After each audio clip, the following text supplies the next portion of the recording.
Hi, welcome to the farm.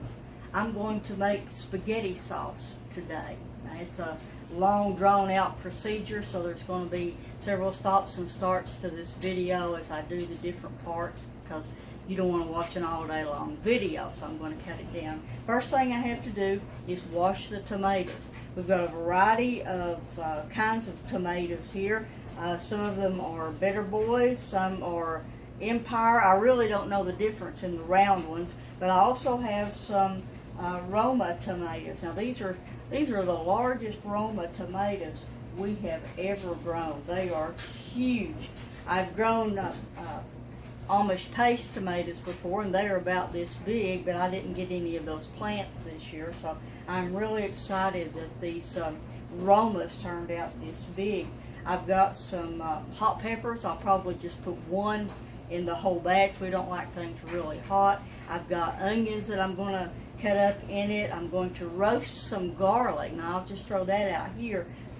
While I'm washing the tomatoes and cutting them up, what I'll do is go ahead and peel the garlic cloves and put them in the oven so they can be roasting and cooling while I'm doing this. I love roasted garlic.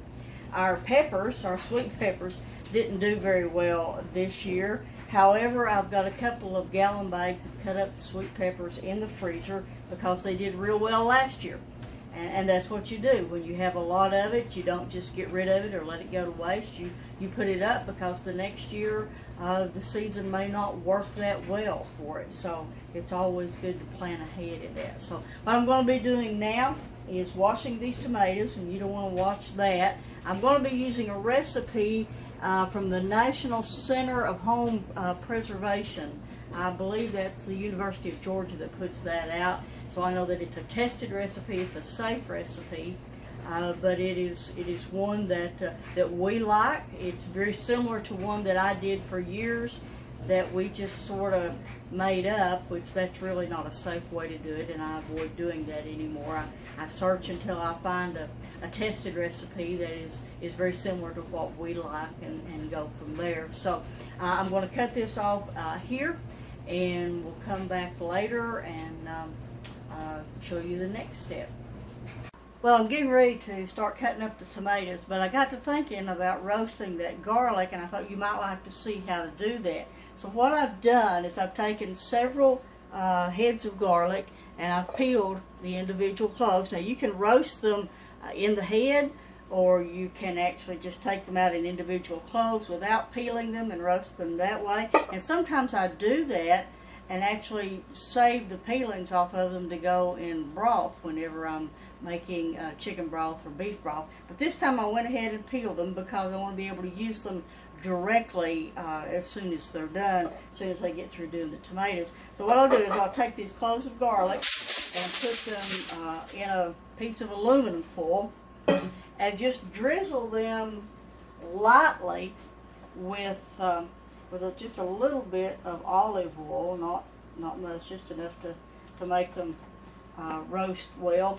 And then I will put a little bit of salt and pepper on this, and then fold this up, and then just put it in the oven at 375 for about 45 minutes or so, depending on how big the cloves are. Most of these are pretty big, so I'll probably check it after about 30 minutes and see if they're soft enough. But I have this on a cast iron griddle, just something to lay it on. Sometimes I do it on a baking sheet if I'm doing a lot of garlic, or something small if I'm just doing a little bit. And then I'm going to be cutting up these tomatoes, and probably what I will do is I may take the seeds out of them to reduce the amount of liquid in the sauce so that it cooks up thicker, quicker. So, but anyway, I just wanted to share this about roasting the garlic because I thought that might be interesting for you. In fact, what I do when I roast garlic at other times is once it's done and it's good and soft, I'll mash it up and make kind of a make kind of a paste out of it, and then put it on the plastic trays that go in my dehydrator. Then I dehydrate it, and once it's dehydrated, and it'll take a good while, you know, a couple or 3 days depending on what kind of dehydrator you have or how hot it runs. But dehydrate that, and then grind it up in the grinder and make roasted garlic powder. And I use that in almost everything I cook. I love the flavor of roasted garlic. So that's how we roast the garlic, and I'll come back later after I've cut up these tomatoes and start putting the recipe together. Well, I'm still cutting up tomatoes. I knew this was going to be a several-hour project, and so what I've decided to do is go ahead and remove the seeds from the tomatoes as I cut them up. As you can see, I'm not picky if some seeds get in there, but mostly what it's done is created just some nice meaty pieces of tomato, which this will cook down real thick when I get ready to use that. And with this, look, I'm going to have some nice tomato juice for myself to drink. What I've got to do with this after I get through cutting these up for today, I'll just put this in the refrigerator and start cooking it down in the morning. I still have the onions to cut up and the sweet peppers and everything to add to it, but wanted to give a short look into what the procedure looks like about halfway through, and it's going to be well worth it. I don't always put this much time into making spaghetti sauce or pasta sauce, but since I was going to do it like this anyway, and I had a couple of days to work on it, I just thought I would go all out. So more later. Well, we're ready to continue our spaghetti sauce this morning.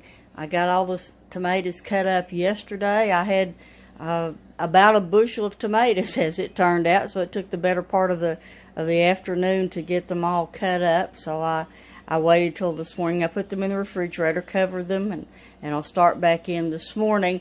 Out of the tomatoes, I ended up with about half a gallon, a little bit more of tomato juice.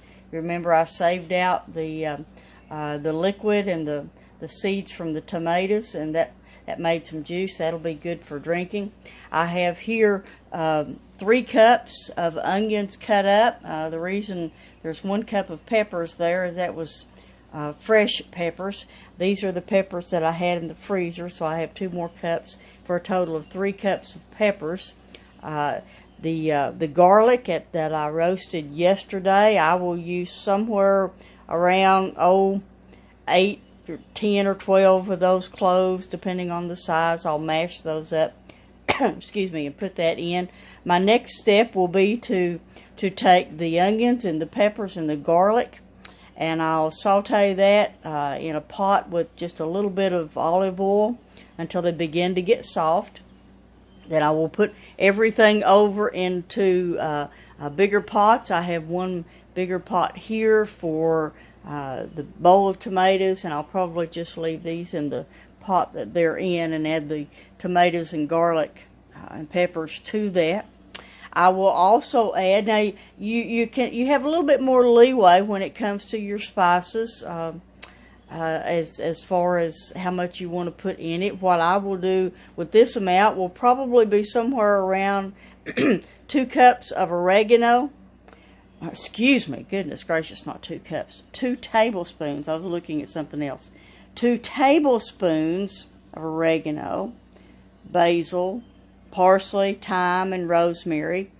And then I'll put that all in the pot with this and cook it up. Probably somewhere around 6 to 8 bay leaves. I'll add that between the 2 pots, depending on how big the leaves are.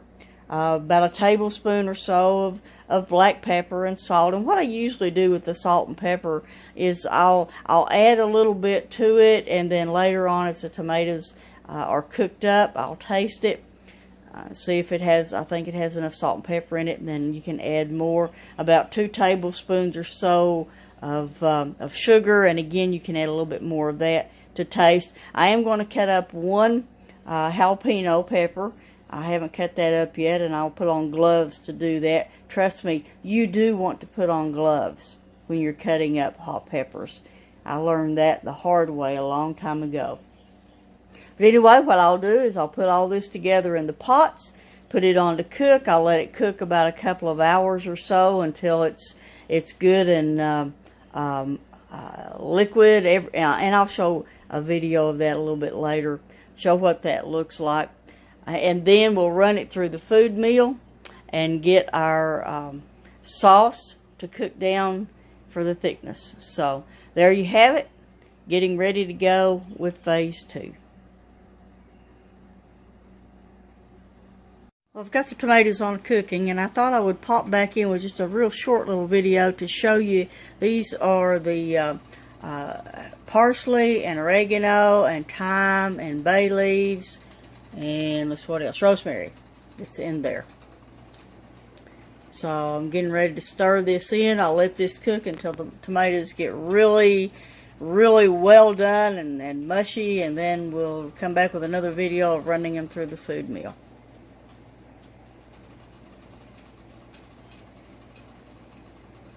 Alright, we're ready for the next step of our spaghetti sauce. I've got the tomatoes cooked. They are cooked down really mushy, as you can see.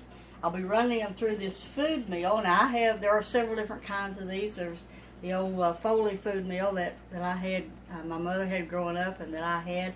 It was aluminum, and so it would rust, and we always had to clean it.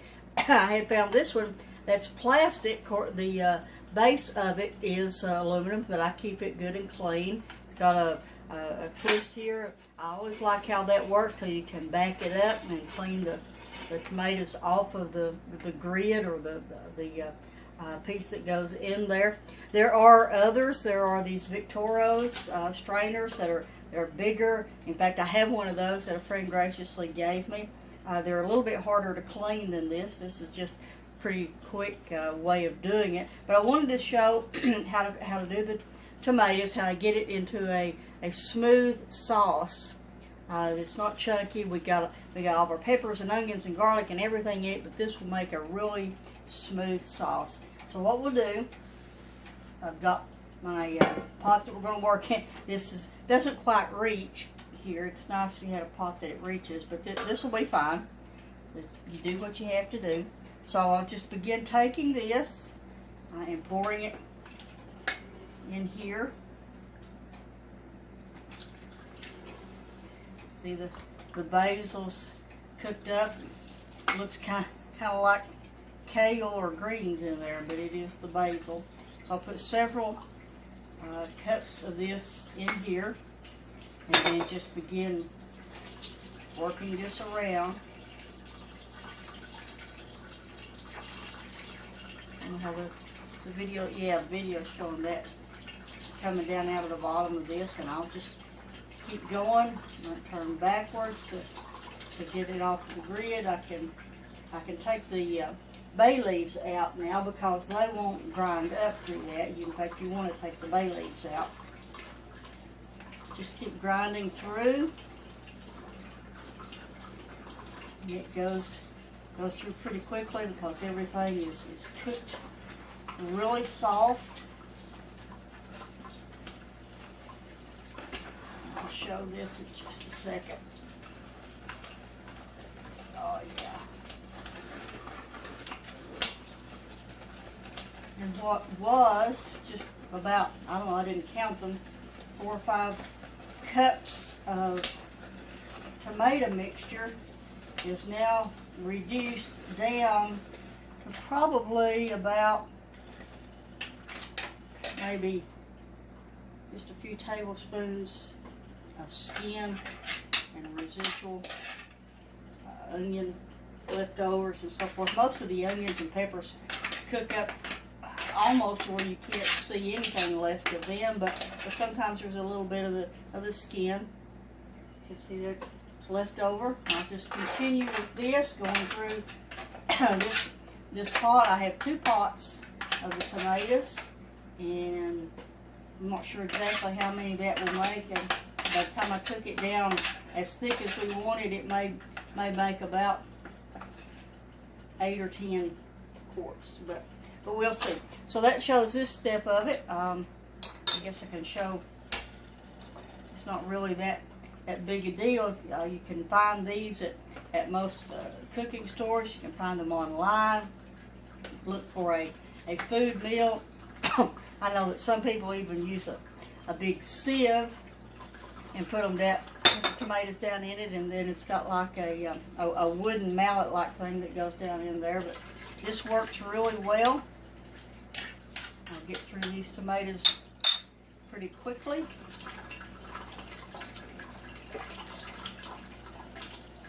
And then I'll put it back on the stove to cook again and cook it down as thick as we want. I'll taste it at that time and see if it needs a little bit more salt, a little bit more pepper, maybe just a hair more sugar, but I'll not put any more spices in it at that point. So there you go, and I'll come back. I think probably the next video will be when we're ready to can it. Okay, we're finally ready to put the spaghetti sauce in the jars. It's been a long day. I've let this sauce cook for about 5 hours. It has been reduced by about a third. This is how much we started with. As you can see, it's up to about here, so it's been reduced by about a third. I'd like it to be a half, but frankly I'm just really tired and I want to get this done. There's going to be 2 turns of this, I'm sure. So what we do, I've got this cooked and ready to go. I've got my pressure canner over here with water in it heating. I've got my jars here sterilizing. I've got everything out that I need. So if you've seen other canning videos, it's pretty straightforward at this time. Just take the jars out of the hot water. Use my jar filler here, funnel, and just begin to fill the jars. This is pretty thick. I mean, we really like thick spaghetti sauce, but this is pretty thick, and we can always add some tomato paste to it when we open the jar if it's not quite as thick. Of course, putting it in the pressure canner for 30 minutes will thicken it up just a little bit too. So we'll fill this up to a 1-inch head space. Let's see, got my measure here. Alright, perfect. 1 inch. Wipe the rim. Make sure you got everything off of that. I like to heat my flats just a little bit. These are made, the way they're made now, you don't have to soak them in hot water like we used to years ago. But I just dip them in the hot water just to soften that just a hair. And then screw the flat on. Hot, hot, hot. Just finger tight is all we want to do that. My second thought, I didn't think I was going to need to check these for air bubbles since that was liquid, but I think I better do that. Rub that down in there. Yeah, make sure there's no bubbles. I really don't think there is, but it's always best to be safe. So, all right. So let me wipe that again, and let me rinse this flat off just a little again. There we go. Put the ring on, finger tight, and then we put it in the pressure canner. Once I get all 7 of the jars in the pressure canner, I'll check the depth of the water for my pressure canner, which is basically it's an antique national canner. Actually, I have one that belonged to my mother-in-law, one that belonged to my my grandmother, and then also one that belonged to my husband's aunt. So we've got plenty of pressure cookers, and I have these gauges tested every year, or at least every other year, to make sure that they are correct. All right, let's just do another one here.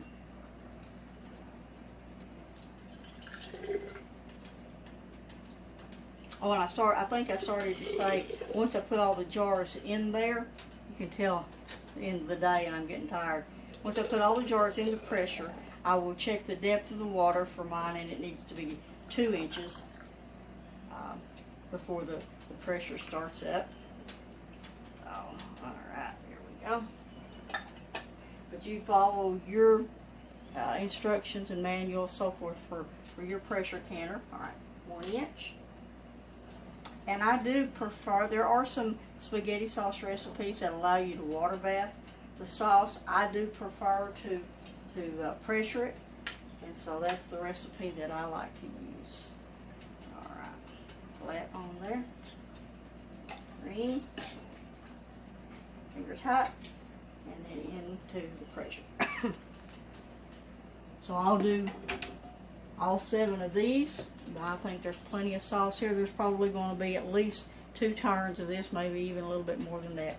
But I hope you've enjoyed this video. If you have questions, please feel free to email me. That's bnprayerlogue, bnprayerlogue @cs.com. Happy to answer any questions if I didn't make something clear or I said something that I shouldn't have said. You know, sometimes you don't realize what you've actually said until you go back and listen to the video, and by that time then you can't really edit it out. So feel free to email me if you have any questions or if you'd like this recipe if I didn't make it clear enough in the beginning. So I hope you've enjoyed it. I'm going to finish this up and I think I'm going to go to bed. Have a great day. Well, I thought I'd throw in this little epilogue to the video. This is the spaghetti sauce that we made here on the left. This is a chunky chili sauce that I made last week, but it took the better part of 2 days to make this spaghetti sauce. Of course, I wasn't working on it all the time. I had other things going on and I was back and forth, but sometimes people ask us, why do you do that? If you count your time, your electricity, and your labor, you could buy that for a fraction of the cost. Well, there's several reasons, and that's what I wanted to share here. It used to be price. When I was growing up, we depended on what we put up to get us through the winter. Well, today that's not as big an issue, but still anything I can freeze, or dehydrate, I don't have to buy. But more importantly, today I know what's in it. I know what's in the spaghetti sauce. We raised the tomatoes and the peppers and most of the herbs, and although we did raise garlic and onions, I used store-bought garlic and onions for this because I had some on hand that I wanted to use up. I didn't want it to go to waste. But the biggest reason I do this is just because this is what I do. I love it. It's in my blood. I've done it my whole life. It's how I was raised. God has blessed us to be able to live on this farm, and we want to be good stewards of that blessing. It's hard work, but we love it. And I hope you have enjoyed this video and the other Cannon videos that we do. May God bless you this day. I decided to show the tomato sauce once I've run it through the mill. You can see I have a huge pot of tomato sauce. Oh, you can see on the side there I had a little accident, sort of splattered over the side, but that happens. This was all that's left over of those 2 huge pots, the skins and so forth of the tomatoes and the bay leaves and the leftover basil. So I've got a huge pot of that. I had this pot full of tomatoes cooking and this pot full of tomatoes cooking, but now we see this is what's left. So I'm going to put this on to cook. I'll measure the depth on that and let it cook for, I don't know, I'd like to let it cook for 3 or 4 hours if I have that much time, and at least until it's reduced by about half, and so our spaghetti sauce will be nice and thick. So more coming later.